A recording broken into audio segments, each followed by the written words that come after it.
And she just attacked the lady in line. Who did? This lady right here to your left. Right here. Hey, ma'am, come with me. Come with me. Give me your hands. Stop resisting. Hey, find out who it was. On January 31st, 2024, Milwaukee County deputies responded to Mitchell International Airport following a physical altercation at the American Airlines ticket counter. Come on over. She just came in the line and knocked her over. Yeah. Stop it. Hey. We're just going to step out.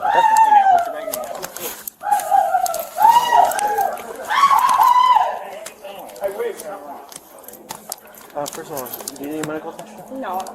Are you alright? Mm-hmm. So what happened? She was just walking around pointing at me. Just me. That's what we're taking her back. I know, that's what I'm trying to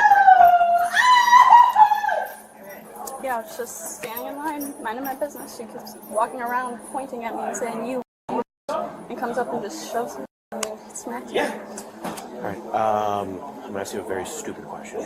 I'm required by law to ask this. Did you consent to her pushing? No. Okay. It's a legal question that I'm required to ask.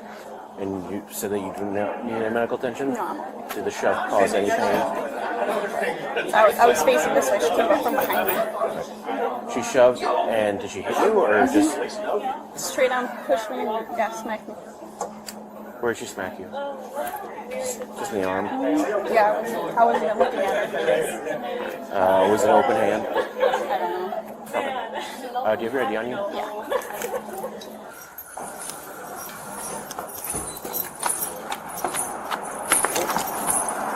All right. We're not going to do that. We got a squad coming up right now. Stand up.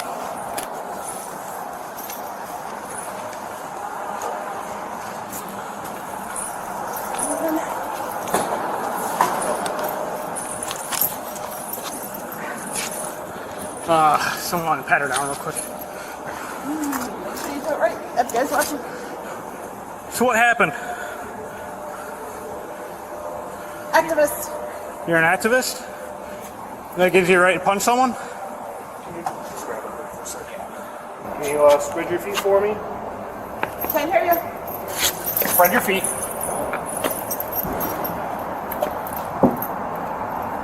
Alright, you're going to have a seat in the squad, man. Step in.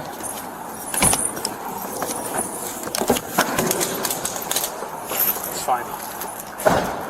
Anyone want to be a willing complainant and witness? Yeah, it just helps having extra witness statements of what happened. Can we do it from online? Yeah. I'll tell you what happened. Come here. My name's Robert Boland. Yeah. I'm not coming back. So. ID at all? It's easier to copy down. Because otherwise I'll stand here for 20 minutes saying, what was it? What was it? Stupid. Oh, give me my business. This is why I have this. Yeah. But where did she come from, though? Yeah, did you? I thought she was trying to. I thought she had a little punch you right. She started saying, "Hey, you, turn around." I was like, I thought she was just going to be like, hey, what's up? What I saw, officer, was this young lady in the blue sweatshirt. All right. Had like she was calling to someone, like she knew them, trying to get their attention. So we thought she was going to go there. I thought she was going to go get in line with them. Okay. No big deal. Came right through there. Went under the whatever the stupid thing is called. One under the stanchion. No, she passed right here. All right. Oh, okay. Right through there. And I thought she was just walking up to talk to them because she was trying to get their attention, what it sounded like to me from standing here. And next thing I know, she attacked them. Yeah, she was pointing a finger at her and she was like, turn around. Pointing a finger and said, And so, like she was trying to get someone that she thought Right. someone she knew's attention. And then she goes, hey, student. where'd they come from? I'm going, damn, you know them? Personally? Here, and then Went right over, kind of tripped on that. Tries to hit her with a suitcase, Went and to all of a hit sudden her it got with a bag crazy. or something. All right. And then she, after they separated and got them apart, she came over and said, I worked at the Department of Defense and Security, and wandering around up front and acting really crazy. All right. Well, thank you very much. All right, Summer, do you think there's anything happened that I didn't ask you about? So that was it. I'm just going to run you through it just one last time, I promise. Sure. All right, so you're standing in line, minding your own business. She just starts pointing at you, and then, where were you in line? Like right there. Right where you are? So she went past everybody that else was in line. Certainly. Okay. And then I mean, we're going to see on the footage because there's camera there. there the whole time. There. But she like walked 20 minutes around for a while. She like walked around for a while. I don't know why. I can't answer that question. Sometimes people Just get be like discounted. that. Unfortunately. I wish I had answers. I wish there was a better system than this. But unfortunately, this is what we have right now. So you're standing right there. She comes up, shoves you from behind, and just says, "You," and then she just walked away, or Yeah, well, they kind of like got her like off of me, and then I think she walked that way, and I Sit over there for a little bit until you guys come in. and then kept like saying something, and I didn't really hear what she said, and then you guys came in shortly after. So, do you have any questions for me? I don't think so. Normally, if I had my squad, I would have like a form for you. It's called the Wisconsin Victims' Rights. Sure. This goes to court. You get something that's known as a victim witness advocate. Someone you can talk to that can help explain the whole process. What's going to happen probably is that you're going to get a phone call in the next couple of days from a district attorney's office. He'll talk to you, ask you some questions. Then you don't really have to do anything or show up until way down the road. Sure. All right, so honestly, it's gonna be like a time like you're gonna forget that this kind of happened. Well, probably won't, but like it'll be so long that you're gonna be like, oh, that. That unfortunately, that's how slow everything is. That's fine. So, like I said, they'll contact you, and then the victim witness advocate will be the one kind of your go-between. They'll be able to answer any questions, explain the victim rights fund if there's like punitive damages or any injuries as a result of this. All right. Do you have any other questions? I don't think so. Thank you. She's got a ankle brace. Ankle. Oh my god! I cannot think of. Do you want to right now, or do you know what they're doing? I know you're not. That's deciding. You have the. I need to sit down. You have the ankle bracelet. What other jewelry do you have, ma'am? I think she has some rings. 2 rings. You can sit down on the bench if you want. Mommy's talking if you need to sit. That's it. This is not jewelry. Oh, yeah, we can. Yeah, we'll take that. Yeah. Little puppy there. But we're putting it with all your property. I got it. You can put it on top of that thing. This is worth $5,000. Well, let's keep them puppies on for now. And hey, when I ask you these questions, This is from Costa Rica. That's Sam. Oh, you know what? I'm wearing like I don't know $7,000 worth of jewelry. I gotta ask you 3 questions. Have you had any drugs or alcohol in the last 24 hours? No, sir. Do you have it or thoughts of hurting yourself? No, sir. Sick or injured in any way? Are you sick or injured in any way? No, sir. Okay. You can just chill in here. We'll be right with you, okay?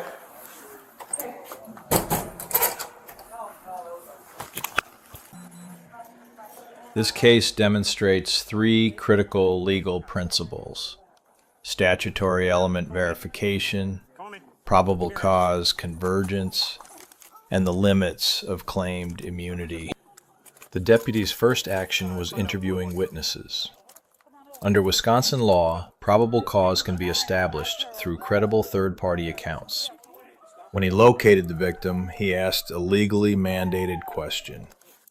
"Do you consent to her pushing you?" The victim answered no. This was not casual conversation. Wisconsin statute section 940.19 defines battery as causing bodily harm with intent without the consent of the person harmed. That single question and the victim's explicit denial became the legal foundation of the prosecution. Without documented lack of consent, the charge fails. The deputy then canvassed for additional witnesses. 1 witness is a start. 3 consistent independent accounts are a prosecution.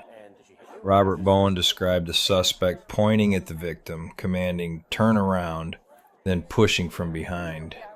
This corroborated the victim's account of being struck without warning. With probable cause established through multiple witnesses, the deputy had Fourth Amendment authority to arrest. The arrest occurred in a public place, so no warrant was required. During arrest, the suspect actively resisted verbal commands. The deputy gave clear orders. "Come with me. Give me your hands. Stop resisting." Under Graham versus Connor from 1989, use of force must be objectively reasonable from the officer's perspective at the moment force is applied. The deputy used minimal physical control, verbal commands, and handcuffing. No strikes, takedowns, or pain compliance techniques. This was proportionate to the resistance encountered. Wisconsin Statute 946.41 makes it a misdemeanor to knowingly resist an officer during a lawful act. The suspect's resistance created potential additional charges. After the arrest, the deputy asked an open question. "What happened?" The suspect responded with one word: "Activist." This statement was self-incriminating. It occurred before Miranda warnings. However, under Rhode Island versus Innis from 1980, spontaneous statements, not produced by interrogation, are admissible. The deputy's follow-up question was more problematic. Best practice requires Miranda advisement before any custodial interrogation. The suspect's claim to be an activist appeared intended as justification for the battery. Political beliefs do not create exceptions to criminal assault statutes. Witnesses reported she also claimed Department of Defense employment. Professional status, security clearances, and activist credentials are legally irrelevant once battery elements are established. The deputy then returned to the victim to provide statutory advisement. This was not optional courtesy. It was mandatory under Wisconsin law. Wisconsin Statute Section 950.04 requires law enforcement to notify crime victims of their right to a victim witness advocate, district attorney contact, and the Victim Compensation Fund. The deputy explained the charging process, set realistic timeline expectations, and ensured the victim understood available support services. Before booking, the deputy asked 3 mandatory screening questions: drugs or alcohol in 24 hours, thoughts of self-harm, and current illness or injury. This screening serves dual purposes: identifying detainees requiring immediate medical care and establishing documented baseline condition to protect both parties. The responding deputy receives a grade of B+. The arrest was constitutionally grounded and the investigation methodical. He verified the statutory consent element, canvassed independent witnesses, and applied force proportionate under Graham versus Connor standards. The single deduction reflects the absence of Miranda advisement before questioning. While the spontaneous utterance exception likely applies, best practice requires earlier advisement. The suspect receives a grade of D. She initiated unprovoked battery, actively resisted lawful arrest, and invoked unverifiable status to deflect accountability. Her fundamental legal error was believing resistance becomes lawful when the arrestee disputes validity. The remedy for alleged unlawful arrest is the courtroom, not physical resistance. The victim receives a grade of A-. Her account was consistent, legally precise, and her explicit denial of consent became the cornerstone of prosecution. The minor deduction reflects limited physical detail about the strike itself. Being attacked from behind, she could not describe the exact method of contact. However, Wisconsin's battery statute does not require proof of a particular striking method, only intentional harmful contact without consent. 3 key lessons from this incident. First, statutory elements require deliberate verification, not assumptions. The consent question was not casual. It was the legal foundation. Officers must identify and document every element the prosecution will need to prove. Second, probable cause is built from convergence. Multiple independent witnesses eliminate reasonable doubt about what occurred and strengthen prosecution significantly. Third, no identity shields criminal conduct. Professional credentials, political affiliation, or claimed authority provide no immunity once harmful physical contact without consent is established. Fourth, resistance to lawful arrest compounds legal jeopardy regardless of the arrestee's belief about the arrest's validity. The legal remedy is judicial review, not physical resistance. Fifth, victim rights advisement is not optional. Statutory requirements protect victims' due process and ensure they understand available support and their role in prosecution. Let us know if there is an interaction or legal topic you would like us to discuss in the comments below. Thank you for watching, and don't forget to subscribe for more legal analysis content.